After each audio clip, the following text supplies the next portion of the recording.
그래서 부모님의 역할, 그래 힘드니 엄마가 데리러 갈게 말고 네가 선택했잖아. 그러면 다른 기숙학원으로 가. 거기가 관리가 안 되고 못 가르치면 다른 기숙학원을 알아볼게. 이렇게 하면 끝. 여러분, 쌤케미 채널에서는 재수에 관한 무료 상담을 진행 중입니다.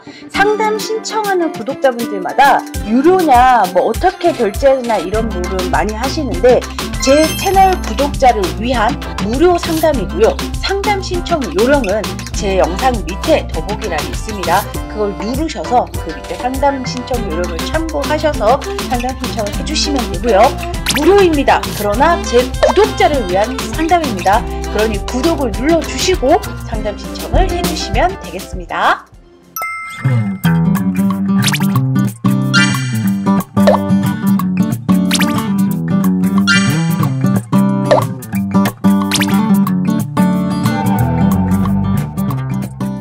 안녕하세요 여러분, 쌤캠입니다. 오늘은 기숙학원 적응기에 대해서 이야기를 해볼게요.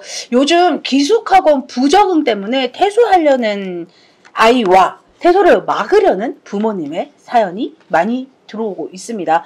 여러분, 기숙학원은 제가 이전에도 다뤘었는데요. 적응기가 2주는 필요합니다. 최소 2주, 길면 한 달.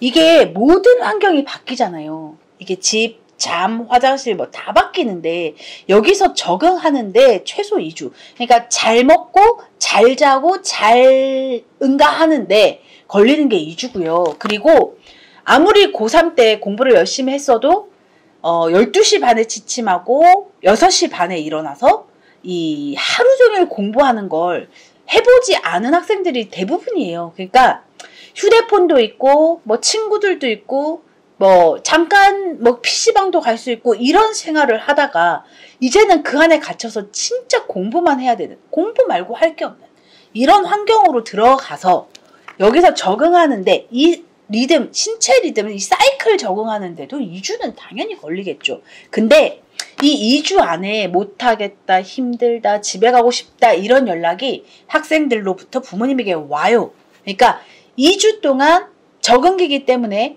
학생과 부모님의 연락을 차단하지만 그 중에 정말 극심한 부적응기를 보이는 아이들이 있어요. 집에 갈 거야. 왜 전화 못하게 하냐. 내 돈 내고 내가 들었는데 왜, 이런 까칠한 아이들이 있어요. 이런 아이들이 하는 이야기 동일합니다. 관리 안 된다. 강사들이 못 가르친다. 2주 만에 뭘 가르치는지 못 가르치지 지들이 뭘 한다고. 애들이 떠든다. 그러니까 이게 사실 공부하는데 주변에서 떠들든 말든 아무 상관없어요. 그냥 이 아이들이 하는 이야기입니다. 그래서 부모님이 하셔야 할 중요한 액션은 네가 선택했잖아. 학원 선택 네가 했고 선생님이 가르치지 못 가르치는지 네가 2주 만에 어떻게 알아. 너는 퇴소는 없어. 만약에 네가 퇴소할 거잖아. 그럼 너는 다른 기숙학원으로 가야 해. 이 얘기 한 방이면 끝납니다. 끝.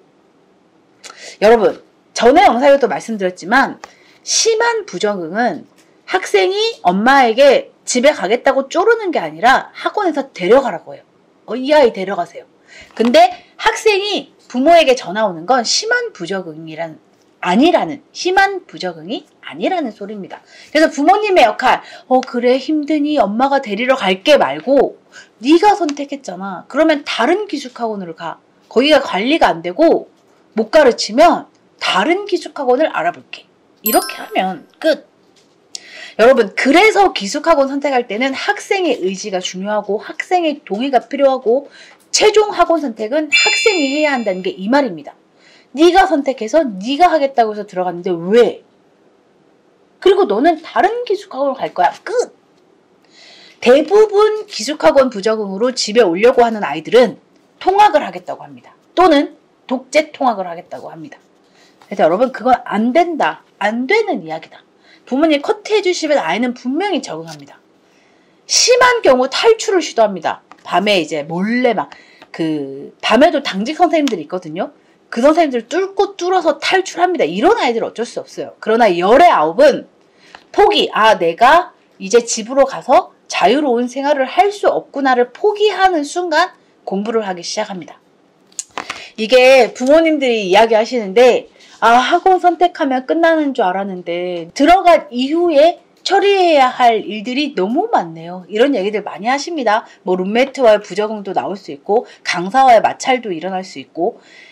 근데 대부분 사실 열에 또 여덟은 학원 선택으로 재수생활이 끝나요. 그 안에서 생활하는데 이제 문제가 되는, 그러니까 마찰을 일으키는 경우, 내 아이가 마찰을 일으키는 경우는 그 후에도 신경 써야 할 일이 많죠. 그래서 최대한 아이가 마찰을 일으키지 않고 조용히 공부해 주길 바라야 하고요. 이런 부적응, 그냥 말도 안 되는 부적응, 집으로 갈게, 이런 건 부모님 손에서 커트 치시면 아이가 분명히 적응합니다. 이게 부모님들이 아이를 질질 끌려다니면서 며칠만 더 해봐, 그렇게 힘드니, 이런 말을 하는 순간 아이는 그 학원에 적응할 수 없어요.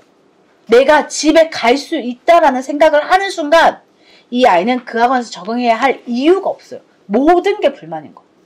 무슨 2주 만에 선생이 가르치니 못 가르치니 이런 말을 하는 아이들은 공부를 어디 가서든 잘 열심히 할 수 없죠. 그래서 여러분, 아이가 어떤 반응을 보이냐에 따라 부모님의 리액션도 달라져야겠지만 대부분의 2주 안에 퇴소를 이야기하는 우리 아이에게는 다른 기숙학원 보내줄게 한마디면 끝입니다. 그래서 여러분, 아이가 부디 재수생, 학생 본인, 그리고 재수생을 준 부모님들 부디 잘 적응해서 좋은 결과 내길 응원하겠습니다.